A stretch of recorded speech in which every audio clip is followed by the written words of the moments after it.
sanibonani emakhaya lona Oscar Bongani wakwayenda ngihamba nabafowethu lana ithi babulisile. Hello South Africa, this is your boy PUWA aka Puma.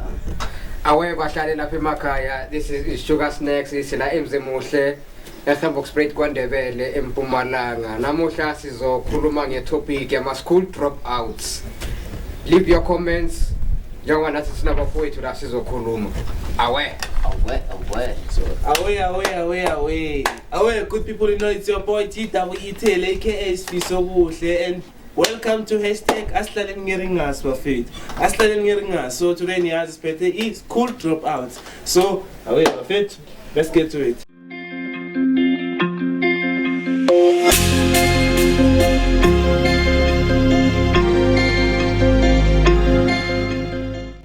Hola bafowethu njengoba nizwile amajitali nibulisa lapha emakhaya nami ngithi hello ngiyathemba ukuthi ilanga lela namhlanje lekahle bafowethu.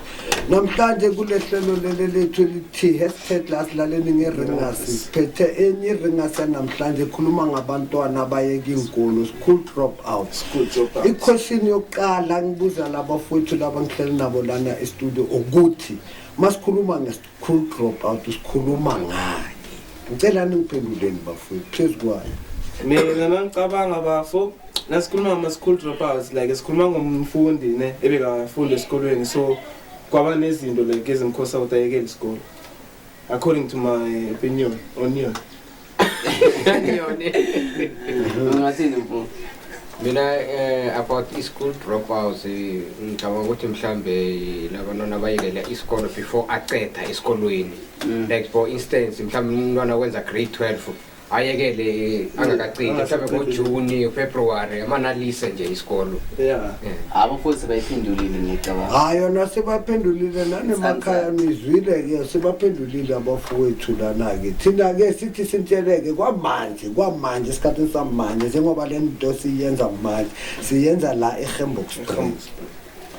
Lana endaweni babiza ukuthi Muzimuhle next to Mazaloman shop. And se presenter iHamburg iMandela iNew Stand iNew Stand ngale kwaDeru kusuka ngale 48 ngale kuya phambili nase number 2 sa representer konke la eMpumalanga nangapha kwanguzela nala kwangusela naye samphakamisa unguzela umfowethu hayi waphakamisa ikasilethu wasenzela iphapha. Siyaphakamisa ngicela ukuthi commentani kulama riding wethu esiwayenzayo sizweni ngani bafowethu nisiphakamiseni nale ndaba ke lena yama school dropout. So bafethu mina okay, so nomeni bafa, so there's something I want to ask ne, like cause baningi abantwana aba drop out esikolweni sezingiyacabana nendawulile, so like different reason like why abantwana baningi ba drop out esikolweni why? Okay, ngicela ukuphendula yaba tertiary yaba university nama college. I think abanye bakhona ba drop out because ama finances ngithole mhlambe kuyenzeka iNSFAS yababhayizisa then ugcina useka drop out. Then in a university to learn about bazar, you want to wear a Pisces and so drop out. Most of the time, like when it comes to high school, I'm done about drop out because of situations in Makai. Pela, you should remember with like you mocked at the high school. Another thing, maybe you create a photo fund another 7 years at university. So figure on the low time, man. This is just a waste of time. I think it's going to happen from 7 seven. So it's not easy to manage because I'm going to school by school. You know, there's a lot. But we never must sing it. I end up at then again. Sing around in Umcom. In the street. Like a car. She could see as it comes to put in this cut it off for me.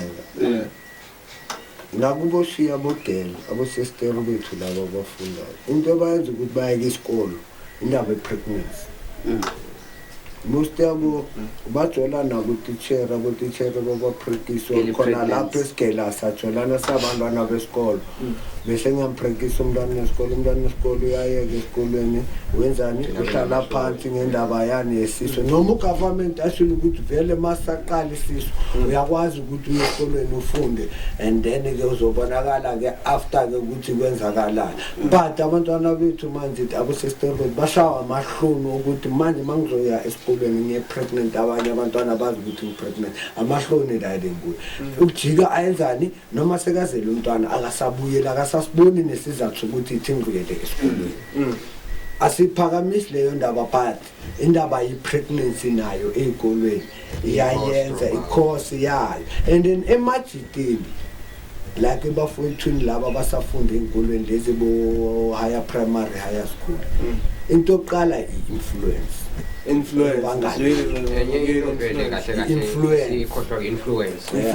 yazi kunokwenza wangikhuluma kanje nge-influence nina bafowethu kunokwenzeka mina ekhaya abazali basebenzele ejosi ngihlala nge-1 most of the time abazali beza end of wena uhlala nabazali mina ngiyakwazi ukuzicontrola during a month a period of that month before end of the month ubafu uyangibona ukuthi ngikwazi ukuzicontrola kubo bamhlelela uzofuna ukwenzani uzofana na uyangithola iqale from lapho abazali bathi bayangenelela akasangeni indaba esigela sikayenzani uyahlala ngaphandle so but kona it's so sad like ubona abantu like drop out esikolweni yo ebafethu bathi education is the key even nana but manje azali mfundo education is the key but let us face the fact ngabantwana bamanje into babulala umkondo babona thina abaqede before bona isikolo babona abobhuti babosisi babamalume babocousin banama-degree banayo into bahlele ekhaya bayastruggle umuntu abantwana bamanje phela imqondo yabo manje aniyazi imqondo yama-2000 umntwana vele uyabona ukuthi ayisaniyazi esikolweni kuyafana noma ungaba ne-matric wa-university uyenzela ukuthi uzohlala la ekhaya abantwana bamanje masesikhuluma iqiniso baye esikolweni ngenxa yokuthi umzali uthi ngiye esikolweni but according to bona self abasafundi mangabe nginabangane endleleni emakhaya ukuthi nginamanga bakuzala kuqinisile yazi kwazi bene uthote ngokuningi banama-degree nabakhona engibaziyo la khona la emzini babanama-local qualifications noma-degree manabahleli but sometimes I think like kose abantwana bangazicompare nalaba abanama-degree because you never know ukuthi inhlanhla yakhe yini maybe you might be successful when ufunde you never know but poverty endlini baba yakhuluma adopt ukuthi endlini kuntsembu abosestero rati batshentsha amadoda abanye abosestero bathengisa umntwana entombazana naye yabona ukuthi esangiyastruggle ukuthi ngithole izinto ezifana nalo umnganami and then abosestero bami basithola kanje ngcono nami ngenze kanje uyiqala la elokishini emathaveni wenza kanjalo kanti ukugula komntwana ukudropa out komntwana esikolweni akasayingeni angithi manje le mali leyo makaqala athi number 1 wena uyafaka uyadla umgaya i-3 rand ubafu uyambhukha nge-1000 rand uthi kubonke ekseni uyahamba emini uyosigeza endlini ekseni sekawungena ubafu uyangena uyakubona ukuthi esani within this sort of period of time sengenze plus minus 2000 3000 so bona ku-best makabona ukuthi alright imali naye sengiyenzile ngapha isikolo uzobona ukuthi esani isikolo sengibhayizisa nako la ngikwazi ukwenza imali so ngiyenza fast and ngikwazi ukuthi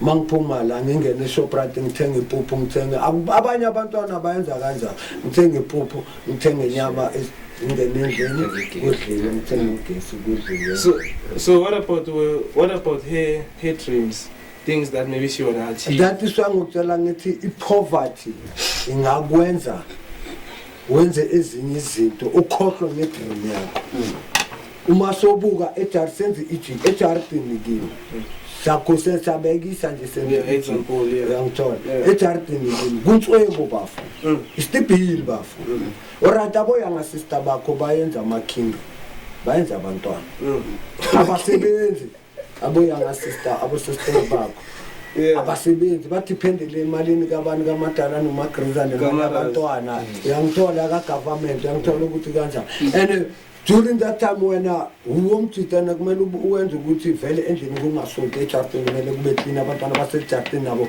kumele testing batry ukuthi ngibamide apha ukuze bangakwazi ukuthi baphumele ngaphandle bayenze ududu uzenzani umjito ugeleza uthola mina ngiyasipala ngogaya ipistol uyafunda futhi ngogaya ipistol uyahola ukwazi ukwenza izinto endlini umntwana usazoqhubeka ngesikele asithi out of 100% lento engikhuluma phezu kwe-100% bangakhi abantwana laba abangathi bangasebenza ngapha bangifunda esikolweni out of 100% mina definitely sure 30% ngingafunda isebenza but 70% isikole yasiyeka ngithi mina ngiyasebenza ngilungise ekhaya ngibheke ifamily yasekhaya poverty bafu poverty asicaleni nge-poverty phela nakhona it depends ukuthi like usuke athole i-stable job or just i-piece job just because like mhlawumbe ufuna ukuthenga something just endlini kube right or something ngokushayela iji kunabo mama kunabo baba abasebenza la kule nto kulama-tech shop uma ungambuza ukuthi usebenze nini kule tech shop angakutshela ukuthi since le tech shop icala ukuvula usebenza la ngondla abantwana bami la elokishini akagibeli iteksi ukuye epitori akagibeli la elokishini i-tech shop i-small tech shop usomuntu mhlawumbe ubaba usikhosana usivulela i-tech shop onyani umama nangiqala umsebenzi wami usebenza la ubafeda yonke into 100 years and years afundise abantwana abanye bashona abangcwabe inkinga zasendlini akwazi ukuzilungisa ngayo athathe imali kamashonisa ayibhadale ngayo le mali hayi so far lapho I can say shout out to Imbokodo ezenza njalo ne but to drop out like esikolweni is not it's not an option kona I understand the side because of my situation and then omunye nje amana drop out out of school like angana plan ukuthi abanye ngiseza kule nto ukuthi abanye ukulandelela sibeke straight bahlale ka uphapha ngoba phapha la bantwana ngitelevana umuntu aphaphe nje asuke nje lapha kubo nje izinto zigrand afuna ukufana no-oskidi asihluphekela tontanga lasiya wena uphila kahle bese ufuna o-adopte into e-wrong u-oskido ushiwa abazali akanabazali udonsa ngelasigika ufuna ukufunda but manje akakwazi ukuthi angafunyelela wena imali khona mara ufuna ukufana no-oskido but I think babona lama influencer la like yabona lama influencer la angana matric certificate ba successful bese naye umuntu afuna ukufana kanjalo vela kahle influence leyo lo kanje makuzayitshoko angidiliyo lento engisho ngithi but mase sikhuluma iqiniso ukuthi singayilena le bazali bethu umtshela umntana wakho straight ukuthi umntana wami yabona manje ugebele fast lane izokuchayisa le bus iyahlala ngani be straight bazali ngoba ukufunda asike sithatheni imfundo uma ngifundele mzali wami angifundele babami angifundele umntana sekhaya ngifundela mina uzenzela wena abazali bayakhothama ngisala nge-1 angifundanga yini lento ngibuka manje mafuna umsebenzi wokushanyela estradeni bakufuna i-grade 10 ne-grade 12 ukushanyela siyakhuluma ngokuthi i-security manje mafuna umsebenzi we-security bakufuna i-certificate i-matric certificate or grade 10 awufundanga uyosithatha ngupho dropa out esikolweni. To be honest guys, this is sad ne? We don't promote dropout. We don't promote dropout. But no, sometimes like kuna kuba na reasons are different. I mean on my side sometimes I promote dropout ne? But because of ngi promoter if like on a plan. Yeah, understand? Yeah, when on a plan, now on a plan serious, maybe you can drop out. Now on a plan, but if you don't have a plan, do not do that. Negative, but from Zonkolela, negative and violent now. Should we na manje must sit at a straight away to Buffalo, must sit at a straight. When out to Filana, drop out. Only if there's a valid because you never 50-50. Wait, take side, right. Yeah, 50-50. We should talk about both sides. Both sides, not one side. Let us take the bright side, the future side.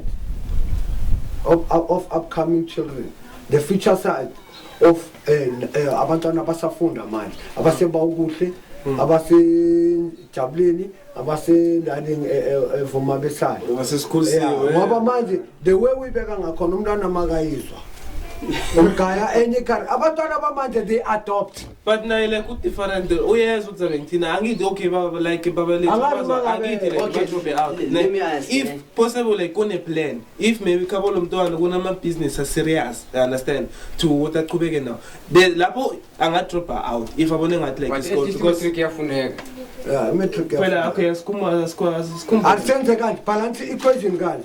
You can have kunento ebizwa ukuthi part-time job. Part-time job.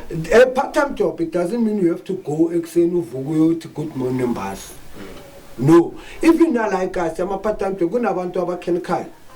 Ungakhenikhana nayo mbambisi uyakholisa. That small amount ingakwenzela it. Kunabantu abapendayo, kunabantu abenza ama plumbing, kunabantu abenza ama carpentry. Kusukuthi ama job like us.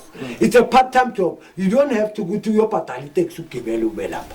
You go ngenyawo zakho uyosebenza uyabuya useduzana sekhaya yenza nini uyesigela mabuye esigela ubalance equation yileyo 50-50 bengisa kuyo khuluma ngayo. Not to say you must drop. I mean, okay, I understand. I have a question. Yeah, But we have brothers and sisters who have qualifications, but yet they are still here, Makhaya, Yeah. You know why? Because of like, angeke ungene emsebenzi because of ufundile wena and stuff. Abantu abaningi abasabafundi They want someone who has experience so that they can build that person who can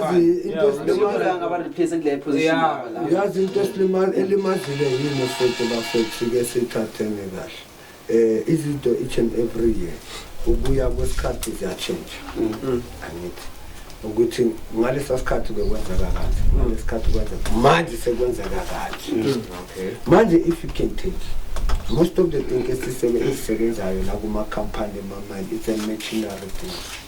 That machinery you control abantu abayithatha. And esekusebenzana manje i-experience. You can have a diploma yakho but as long ungana experience of HR wena mina ngiphethe diploma HR when you experience yeah but uzothola umsebenzi ngenxa ye-experience. Now besides none of a diploma because bazokufundisa company. But how can you have a diploma? Now makwamanje ama company awasana skati sokufundisa. That is why manje inkolo ezinye zenza nama college amanye ayezana nama university.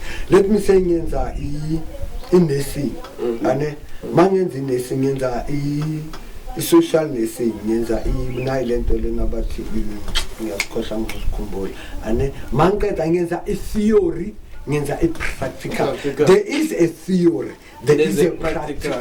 In theory it's whereby you sit in the class, they teach you and then you write down, and then practically then also your yenza ke life man.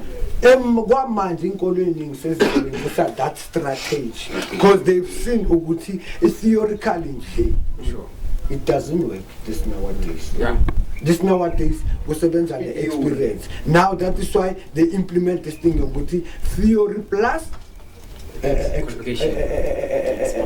Should you experience should angeke if I don't have a single and no connection is not, but the company remember kuba nama internal yeah definitely. And then nakona lapho you can do it but you can fail. You can do it but you no, I want to ask but because kahle school is the only key to success nowadays. When this nowadays ne sibuyela kule yandaba yakho futhi balance the equation. This nowadays isikolo mase school neqiniso you can go and learn but you must know ukuthi umsebenzi uba nenhlanhla ukuthola inhlanhla esebenzayo manje inhlanhla nje luckily nje inhlanhla yeah and especially about your parents after COVID la kusilo bakuthatha bakufaka emsebenzini tata i-CV yakho uyifake lapha la licensing center abayithatha mfana lo mama uhleke bathatha lento ebekele makaqeda uyenza soft ngena ngayo orabeka amagwenya. So see, at some point, it's like it holds you back from your success. Yeah. You shouldn't like. Actually, I mean, I will say good like you don't support and everything that are good here. Only because of nowadays, I'm forcing a car with high school. No, you don't if you want to good. Support Something else, support there. And then nanibazali ke la ndaba ukuthi umntana makathi mina ngifuna ukwenza imedia, social media. Wena uthi hamba wenze lo. Ngicabanga lokho manza kahle kahle. Uzolima ulimaza umntwana akasayenzi lento ngoba akasayazi. yena uyenzela wena sekenzela wena. Ukuthi ngithi thula abazali bayakhethelana nje no ibayini lawyer. Mina wona okay. Yeah, kufanele nasesikoleni la ngisho nginama streams i3. Yeah, science, e-commerce, general. Yeah. Ufoza umntana ukuthi ukwenza i-science. Why yena angekho that good esikolweni yabona? Mara yazi manje nina bese ngifunda kamnandi madoda. Yazi ekudaleni bengekho leyo ukuthi bekudlalwa ngemix ekuqaleni. Ubona ukuthi wenza i-maths, wenza i-history, geography. Uyazi ukuthi njani? I-mix. Ane bo business economics ne-economics. Yeah. Ngiyatshela ukuthi kuyahamba kwesikhathi baqala abantu bayitshentshanyana but still bokwazi ukuthi wenza i-history wenza i-maths. That's why manje iqindele seyikhamba university ngo-geography lawo. i-history manje ihamba nabo geography and then i-maths ihamba nabo accounting laba. I-history angithi kuyi-history manje angazi mangabe ngikhuluma mangi-history, i-biology, i-geography bese kuba ilama-language level English. nina niyenza kamnandi. Nasibuyela ngiya-understand nasibuyela kule topic le yama-school dropout no. Or the ezinye izinto like ezikhosa umntwana ukuthi a-drop out is because of yini nabazali so we won't blame it but like what I can say like ukuthi uyambona ukuthi like umntwana akho understand like like ngithini. Okay, let's say yeah uyabona kunomntwana like ufundile understand ufundile so wena ufakela umntwana keep pressure ukuthi afunde afane nalo while you know ukuthi umntwana akho like he or she's a slow learner understand lokho kuyama affect umntwana. That's why like sometimes umthole athi yazi ukuthi that's what akasislow learner go to something else. Iyo lento bafowethu bhekani before kancane iyo lento le i-government years back it implements lento yokuthi from way back lento ukuthi alright esikoleni singathi sesikoleni sigcine uniform mina esikoleni ngilithi theory angeni no Mr. Sangapmala pa we concrete ngena ngapha kuphuma ngapha ngena umoya qala umoya my figure like esikolweni somsebenzi wezandla good nya excela. That's why i-government before way back namanje ngisho ukuthi sayenza uma ngabe uyahluleka ku-theoretical mdlalo umntwana makahluleka ku-theoretical esikolweni mise esikolweni sezandla ama-skills. And another thing like stop bewitching other children. Yeah, okay, fine. Enough about talking about parents. What about teachers? About teachers, our teachers, don't you think with this at some point give our course actually abantwana bagcina bayike isikole ngikufakazele lapho asithi nangu lo kanje brilliant mina ngislow learner ngo favor nokuthi mina wayengafanele lo kanje nomhlanje bese wena this thing they obviously so uyekelile lapho ke uteacher wenza wrong or mistress wenza wrong or principal wenza wrong. Uma kangena ku teaching there are rules and regulations and abo teacher njengoba kwabo teacher kunesikolo ababahambisa sona yeah uyangithola akunala bathi umntwana omunye makahlakaniphile lo adomo mele ahlekise ngalo ayenze umntwana makuyilitshe lona makabrilliant sharp futhi asenzele kanje ke manje nesikhathi naso nasesesasondela sizoshani nabahlali nizosikomentela before ne I want to ask ukuthi yabona actually like ngifuna ukusho ukuthi yabona labo mem abafosa abantwana ukuthi inhloko kumele benjani inhloko kumele ingabe njani at some point ngiye ne reason yenza abantu abangasafunda esikoleni because of controller too much. I think like a teacher should just focus with abantwana bayafunda. But yeah. What I can also say would like abotishara kumele benze make sure ukuthi bathitha abafundi equal. Yeah. Understand? So bangapheleli abantwana inhliziyo because once umntwana wabona ukuthi umphe inhliziyo, so that's where like azobuild the head like inhliziyo nakhe. Understand? So now ufundisa wena ngiyasayingena indaba ukuthi freestyle. As long as like inhloko umntwana like it clean and neat. Yeah.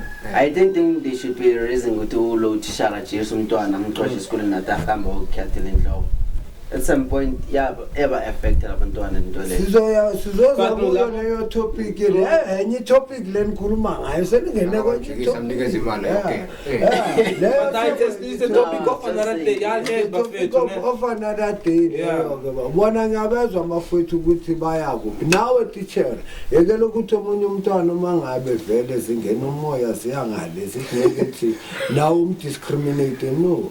Ma uteacher usesikolweni umzali wabantwana ngoba uwe uhlala nabantwana isikhathi eside abazali baba bahlala nabo isikhathi bahlala nabo isikhathi eside ngama holiday nama weekend wena yekela wena ncedisa umzali ngomntwana ukuthi umntwana wakho hayi concrete ufuna ukuthi ayenze umsebenzi wezandla kuphelela lapha asike sizwe nama-solution amathide wena 26 asizwe ngawo ukuthi i-solution yakho ethini. Okay, yo, mina mabukeli, what I can say like ukuthi abantwana besikolo ne focusan kini, understand, like drop out is not a solution. Unga drop out if maybe kune plan early serious, understand, like mhlawumbe Nabo ke bahlala ngithi mina ngazi mhlambe uzijabula super sazi or ushukela or bamqomila sazi sizomxolela bahlala awuthi sike siqhubeke ngabanye abafowethu asizwe bofowethu ukuthi wena uthini. No man, mina ngithi umntwana kumele focus with talent lakhe at some point. Okay fine, kumele vele umntwana esikoleni right ngithi that's an obvious thing ukuthi umntwana kumele esikoleni at the end of the day, but then like if you are umntwana ukuthi good at something, please support that kid to that thing. Because ukumforce ukuthi aye esikoleni don't work at the end of the day, izo end up ayike isikole because of i-pressure umfakela yona. No bona umntwana kamakhilana afunde too much, uzofakela umntwana ke pressure ukuthi naye ufuna ukuthi afunde too much. Obviously it kills the child. No, let's not be like their parents. And even my teachers, please, you can compare abantwana. It's not cool. It's not good. That's not beautiful. Yeah, you can control abantwana. Treat them equally. I mean, what I can say again, good like okay to us, stop bewitching other children. Stop bewitching other children. Because that's why the umntwana ngasakona ukufunda.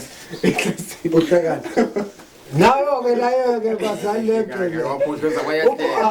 uthi yena baqale ngayo bambambele bamshange traditional medicine sebaqale ngayo la istudio ani zomkolela hayi Stop bewitching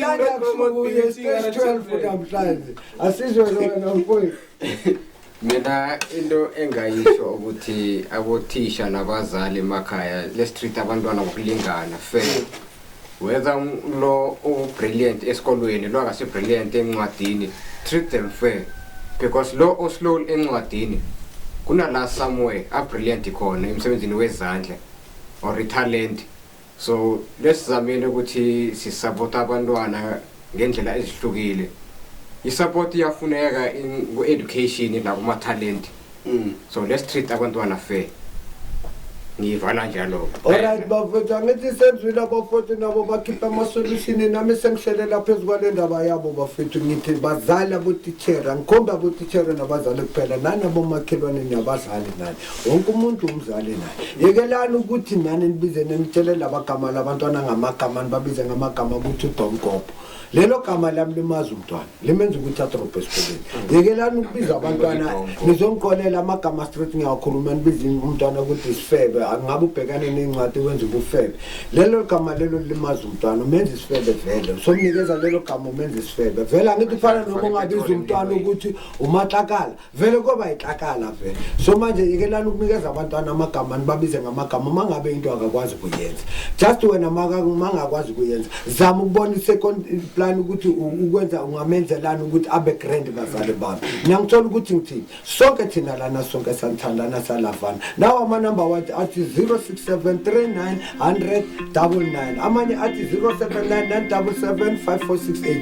lena iyestekudlala ngeRingers bafowethu iPumalanga eGeborgsprete eMzimkhulu ngithi bafowethu sibanana kwenye episode dampo ngithi kusasa sodela le meyara yethu le bathi yeza ngale emagroundini ngale vuma asike siyeni bahlali sokhuluma nemeyara sike sibuze ukuthi why iza makusondela amabhuku bukani ibrata zethu zingcwelile bukani ukuthi amanzi aphuma kayani ngelanga ngosathane asike simbuzeni kusasa nami ngizobe khona nabafowethu besikhona ngicela ukuthi nibe nathi sikhulumeni simbhekeni simseseni singabusabi lolana ama-right awe 120. And also don't lie, don't forget to like, don't forget to subscribe, understand? So it does. Hashtag #AskLeNgiringas. So today like yo, come on. hey, but I'm trying yo. Wait, how did you do that? Because they should like. That is why I'm saying she's Oh my God. Fire. It's about Hallelujah. anyway. It's about PUWA. Away.